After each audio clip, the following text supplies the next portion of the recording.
See, don't be attached. That's one aspect. Even more difficult, don't harbor any resentment. Why do we harbor resentment? When somebody does something bad to us, then we harbor resentment. Has anybody ever done anything bad to you? Yes, Swamiji. Why? Because this is an imperfect place. People are imperfect. No matter what you do, they will do bad to you as well. You cannot say, I am a good person, so you should not do any bad to me. That is just like saying there's a bull, coming down the street. Everybody is saying, run, run. And one man says, look, I'm a vegetarian, the bull will not hit me. The bull doesn't care whether you are a vegetarian or a vegan or whatever. The bull will do its job. Similarly, there are dusht, there are evil people, there are normal people, there are all kinds of people. So no matter how good you are, people will do bad to you. Now the problem is that if you start harboring resentment, then your mind goes away from God and Guru to the object of resentment. That is the problem. In other words, the bhakti gets finished. Like in attachment, similarly in dvesh, in resentment. Thus, mind is such a thing. Either you keep it in God and Guru, or you let it run. Now the mind is running in lamentation. 3 years ago, my father died. Oh, my father died. Oh, so what will happen? Your mind has gone 3 years in the past. So in the present, the bhakti you were supposed to do is finished. If you want to do bhakti, then cut out the lamentation and get the mind back.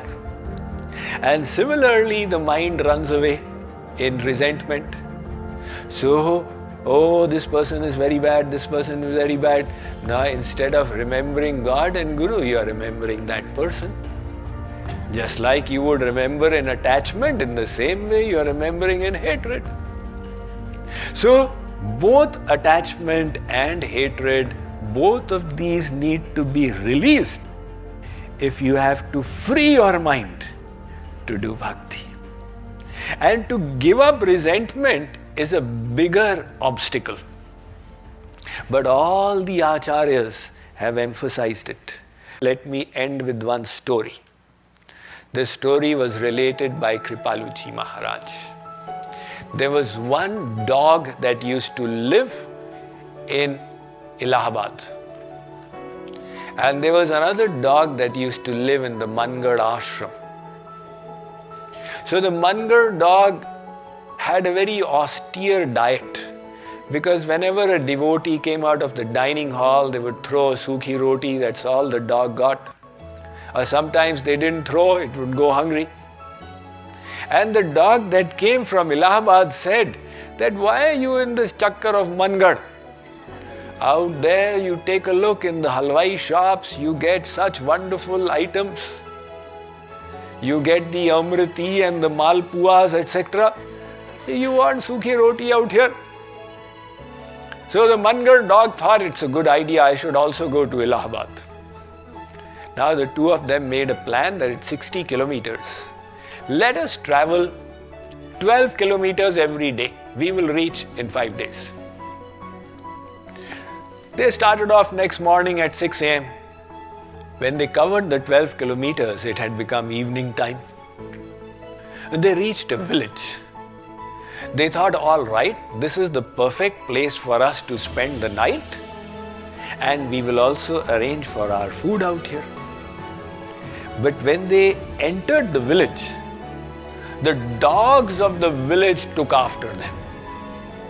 So these dogs mark their territory, In their own territory, they think they are the lion. If another dog comes, they will chase it away. Now there were so many dogs and these were two, they didn't stand a chance. So they said, these dogs are not nice. Never mind, we will not go to this village. That next village we had thought of for the second night halt, the 24-kilometer one. Let us reach that. So they continued walking until 3 in the morning they reached that village. Again they tried to make an entry and one of the village dogs woke up and it created such a racket. The others woke up and soon there was bhav, bhav, bhav, bhav. So the two said, these dogs are also not nice, let's carry on. Now no dog let them sleep. They continued the journey. The consequence was, the journey which was supposed to be completed in 5 days got completed in 2 days. Because no dog let them rest. And they also didn't oppose anybody. If they had started opposing, what do you think of yourself? Come, let me show you. Then what would have happened? They would have gotten wounded and be lying under a tree somewhere. So similarly, the people of the world, you cannot control them. So why spoil the mind because of others? Ghalib had said, "Kam aklon ki kami nahi Ghalib, ek dhundo hazar milte." So why bother about that? This world is as it is. We have to complete our journey. And that is why we should not allow the world to disturb us.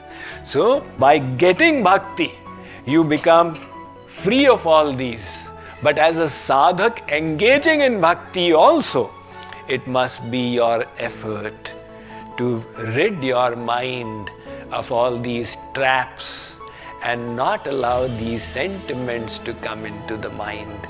So kamana, dvesh, rag, shok, etc. Free your mind from that and then engage it in sadhana to get that divine treasure.